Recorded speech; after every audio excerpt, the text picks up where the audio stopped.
Donald Trump walks into a cafe. What happens next?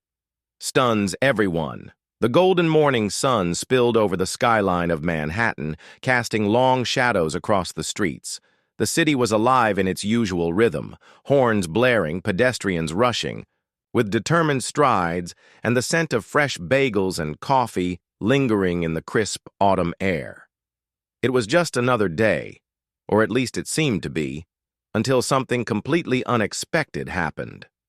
A small cafe sat nestled between two grand buildings, an unassuming spot with large glass windows and a faded green awning. Inside, the hum of quiet conversations mixed with the soft clinking of ceramic mugs. Steam curled from fresh lattes, and the occasional hiss of an espresso machine punctuated the morning lull. The baristas moved with practiced ease, serving regulars, their usual orders exchanging pleasantries and basking in the comfortable predictability of the day. But then the door swung open, and in walked a man who would shatter that routine in an instant. A collective pause rippled through the cafe. Eyes lifted from newspapers, phones, and laptops. Conversations trailed off into stunned silence. The man who had just stepped in was unmistakable. Donald J. Trump, former President of the United States, real estate mogul, television icon, and one of the most polarizing figures in modern history. His presence alone sent a shockwave through the small shop, an electric current of disbelief and intrigue.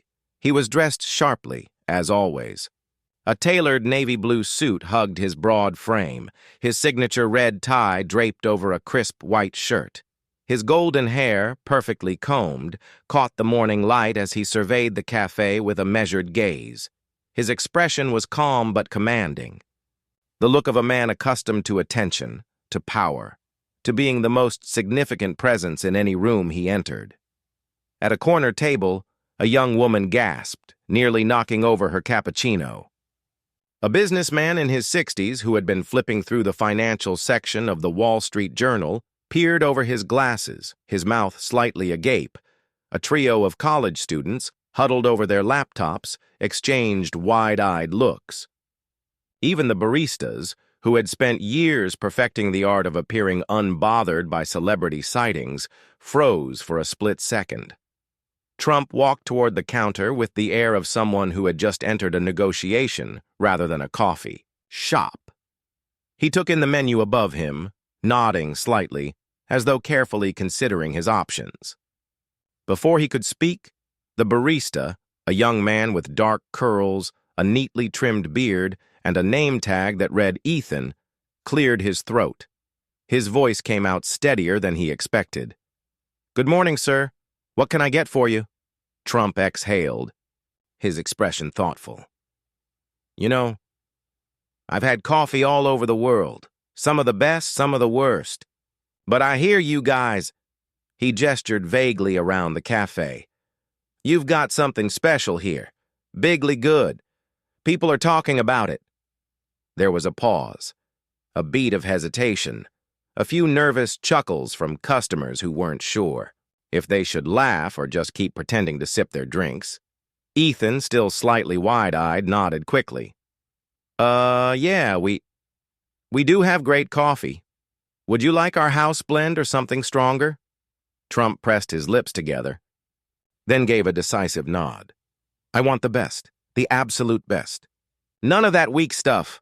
Something strong, something tremendous." Ethan scrambled to make a recommendation. "Our double espresso is pretty strong." "Beautiful," Trump interrupted, tapping a finger on the counter. "Let's do that. Fantastic choice. Great pick. You're doing a great job." The barista turned swiftly, hands slightly shaky as he prepared the order. The cafe remained unnervingly quiet, the weight of Trump's presence hanging over the room like an unspoken question. People stole glances at him, some with admiration, others with unease, but no one could deny that the atmosphere had changed. It was as if history itself had casually walked in for a cup of coffee. Just as Ethan placed the cup on the counter, a chair scraped loudly against the floor. An older woman with silver hair and a burgundy wool coat rose from her seat near the door.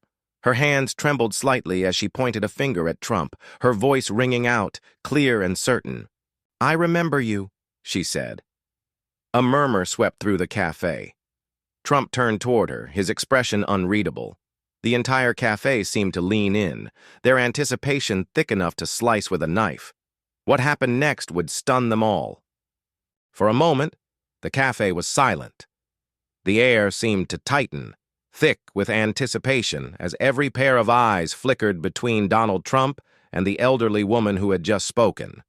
She was in her late 70s, perhaps even older, but her voice carried the sharpness of someone who remembered far more than she let on. Her hand, still extended, trembled slightly, but her gaze was unwavering. Trump turned toward her fully now, tilting his head just slightly, as if sizing up an opponent. In the boardroom, his expression, so often a mask of control, flickered with something else. Curiosity? Amusement? A shadow of recognition? "You remember me?" he echoed, his voice measured, deliberate. The woman nodded. "Oh, I remember you, all right." She took a slow step forward, her burgundy wool coat swaying with the movement. "Donald John Trump. I knew your father. I knew your mother." A gasp rippled through the cafe. Some people leaned in unconsciously, others exchanged bewildered glances. A young man near the counter pulled out his phone, fingers hovering over the record button, uncertain whether this was something history would want documented. Trump's brows lifted slightly. He shifted his weight, planting one polished shoe firmly against the floor. "Is that so?" His tone was neither defensive nor entirely warm, more like a man flipping through the pages of his own memory, trying to place a familiar but distant name. The woman nodded again, her voice growing stronger. "Your father, Fred Trump. I met him decades ago. A long time before you ever thought about running casinos or hosting reality shows. Long before the White House." At the mention of his father, Trump's lips pressed together. His father had been his mentor, his idol, a man of unshakable ambition and strict discipline. The older woman continued, her voice growing steadier, as if she had been waiting years to say this. "I was a tenant," she said. "Back in Queens, 1958. Your father owned the building. I was a single mother then, with a little boy and no money. We lived in a tiny apartment, peeling paint, barely enough heat in the winter. I remember every time rent was due, I'd scrape together every dollar I could find. I went to your father's office once, pleaded for just a little more time.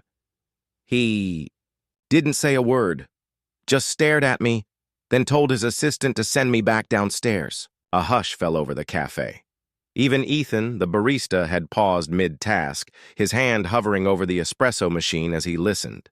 Trump's expression didn't change, but something flickered in his eyes, an old memory surfacing, the kind that had been buried under decades of business deals, campaign rallies, and global headlines. "You don't forget things like that," the woman continued, her voice calm but firm. "You don't forget what it's like to be invisible to powerful men." The tension in the cafe was palpable. Some patrons looked away, as if they had stumbled upon something too personal, too raw. Others stared openly, caught between fascination and uncertainty. Trump finally spoke.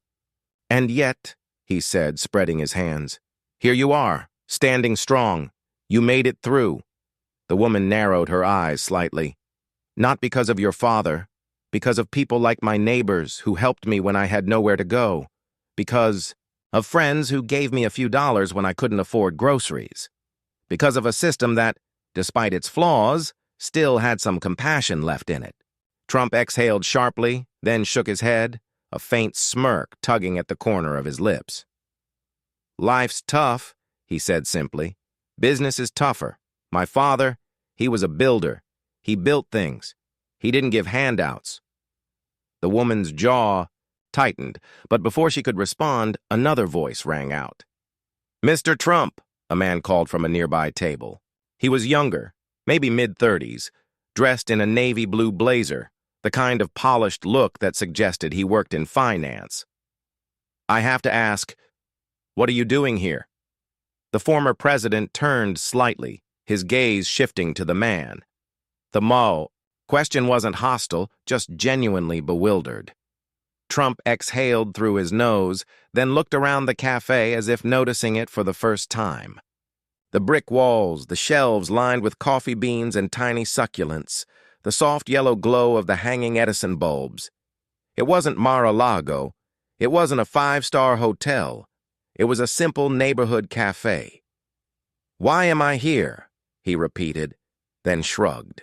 "Maybe I just wanted a damn good cup of coffee. You ever think about that?" A ripple of laughter moved through the crowd. It was small, hesitant, but it lightened the air just slightly. Trump reached for the espresso that had been sitting on the counter. He lifted it carefully, his fingers wrapping around the tiny cup. He took a sip.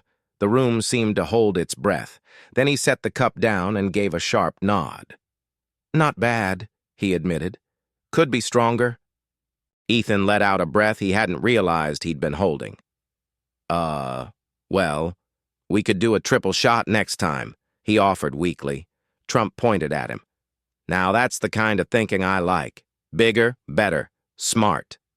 More chuckles rippled through the cafe, though they were still laced with the surreal quality of the moment. Then, suddenly, the door swung open again. The small brass bell above it jingled, and the entire cafe turned once more. Two men stepped inside. One wore a dark suit, a telltale earpiece curling behind his ear. Secret Service. The second man, shorter, stockier, wearing an NYPD jacket, scanned the cafe quickly. Trump sighed, rubbing his forehead. "And here comes the cavalry." The Secret Service agent stepped forward, murmuring something quietly. Trump listened, then waved a hand dismissively. Yeah, I got it. Give me a minute." He turned back to the cafe, exhaling. "Well," he said, clapping his hands together. "I guess that's my cue." But before he could turn toward the exit, the older woman, the one who had started all of this, spoke one last time. "Mr. Trump." He stopped. She took a step closer. Her expression softened just slightly. "I don't expect you to remember me, or my story, but I just hope that once in a while, when you're sitting in one of your towers looking out over the city you helped shape, you think about the people still living in those buildings. People who don't have a golden parachute. People who struggle." Trump was quiet for a moment. The cafe, the city, the world itself seemed to pause. Then finally, he nodded. A small nod, almost imperceptible. Without another word, he turned and strode toward the door, the Secret Service falling in step behind him. The brass bell jingled as he stepped out into the street. The cafe remained still for a few long seconds. Then, like a spell breaking, the conversations resumed, the espresso machine hissed back to life, and the city moved on. But those who had been there that morning would never forget what they had just witnessed. Because in that small cafe, for just a few moments, something remarkable had happened. The brass bell above the cafe door jingled softly as Donald Trump stepped out onto the bustling Manhattan street, the Secret Service agents close behind him. The world outside had continued as if nothing extraordinary had happened. A line of yellow cabs honked impatiently.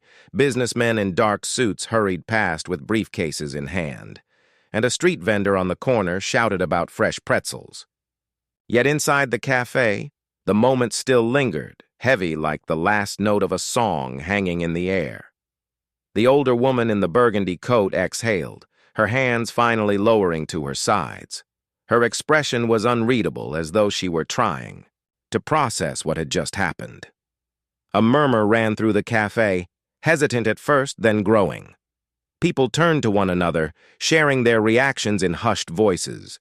Some seemed shaken, others excited, and a few still looked stunned, as if questioning whether any of it had been real. Ethan, the barista, let out a slow breath and ran a hand through his curls. "Holy shit," he muttered under his breath. He had served hundreds of customers in this cafe, maybe even thousands, but never had he imagined he'd be making coffee for a former president. And not just any former president. Donald Trump, the man whose name had dominated headlines for years, who had been at the center of more controversies, victories, scandals, and triumphs than almost any other figure in modern history. "Did you see that?" One of the college students whispered to his friend, still clutching his phone. "I should have recorded it." "That was insane," his friend replied, shaking his head. "Like, what even just happened?" From the corner of the cafe, the businessman who had been reading the Wall Street Journal finally spoke, his voice breaking through the hushed commotion. "That was history," he said simply, setting his paper down. "Like it or not, you just witnessed history." The older woman turned to him, her lips pressing together. "History," she murmured. "Maybe." She reached for her purse, carefully adjusting it over her shoulder. Then, with one last glance at the door Trump had exited through, she stepped toward the counter and placed a $5 bill into the tip jar. Ethan blinked in surprise. "That was a strong thing you did," she said softly, looking at him. "You kept your composure. You treated him like anyone else. That's rare these days." Ethan hesitated, then gave a small, appreciative nod. "Thanks," he said. He wasn't sure what else to say. The woman nodded back and turned toward the door. As she walked outside, the cold air hitting her face, she saw Trump still standing on the sidewalk. He wasn't alone. A small crowd had gathered, people who had recognized him the moment he stepped out of the cafe. Some clutched their phones, snapping pictures. Others called out to him, some in admiration, some with pointed questions, a few with outright hostility. "Mr. Trump, what brings you to New York today?" A young journalist with a microphone in hand shouted. "Just grabbing a coffee," Trump responded smoothly, adjusting his suit jacket. "Great place, fantastic coffee, good people in there." A few cheers erupted from supporters in the crowd, while a couple of others scoffed. "Are you making an announcement?" Another reporter pushed, trying to get closer. Trump smirked, shaking his head. "You'll know when I make an announcement," he said. "Believe me." The woman in the burgundy coat watched from a few steps away, her arms crossed. For a brief second, she thought he might glance back, acknowledge her once more before getting into whatever black SUV was undoubtedly waiting for him. But he didn't. Instead, he turned, waved to the crowd, and stepped into his car. The doors shut, and within moments the vehicle pulled into traffic, disappearing into the sea of taxis and pedestrians. The woman let out a slow breath. A few feet away, a man in a Yankees cap who had been watching the whole thing turned to her. "You knew him, huh?"